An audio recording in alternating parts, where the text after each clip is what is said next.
the word on the street from Prince 89.7 FM Ibadan. I am Opeyemi Ishola. We are live at the University of Ibadan Faculty of Education. I'll be interviewing my people in Yoruba language. Èdè Yorùbá, ọ̀nà wọ́n fi máa bèrè ọ̀rọ̀ lọ́wọ́ àwọn èèyàn. Ẹ̀rọ ìjẹ́ kalẹ̀.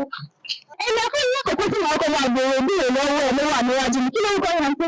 Orúkọ mi ni Ọmọgboyè Taslima. Má? Ọmọgboyè Taslima.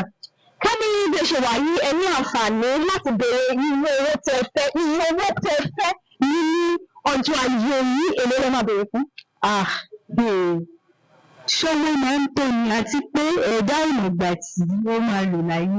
Ṣówó máa ń tó? Bẹ́ẹ̀ni. Ṣówó máa ń tó? Bẹ́ẹ̀ni. Okay. Okay. Ààrí ká tiẹ̀ sọ pé ààrí owó rárá lè manage $100 billion. Ilé small Igbo. No? $100 billion. $100 billion. Ẹ sọ ewu $100 billion. Sísá. Taslima. Bí wọ́n $100 billion máa pẹ́ $100 billion. Kí lẹ fẹ́ fi ṣe mọ̀?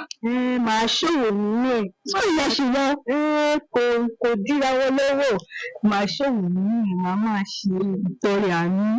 $100 billion. Níbí náà nẹ̀ rí nǹkan. Kí ni kò ní? Fúnṣẹ́ Olútìmílẹ́yìn lórúkọ mi. Fúnṣẹ́ Olútìmílẹ́yìn. Ká ní ẹni àǹfààní pé ẹnìkan kọ̀ ṣàdédé wáyé wá pé Fúnṣẹ́ Olútìmílẹ́yìn o. Tí bá ní kí n fún ẹ ní owó náírà bàtà ń sìn, tí ó tu ọ fún ìgbésí ayé tó lò títí Ọlọ́run sọ pé wọ́n á bọ Fúnṣọ́ èèyàn lọ béèrè fún.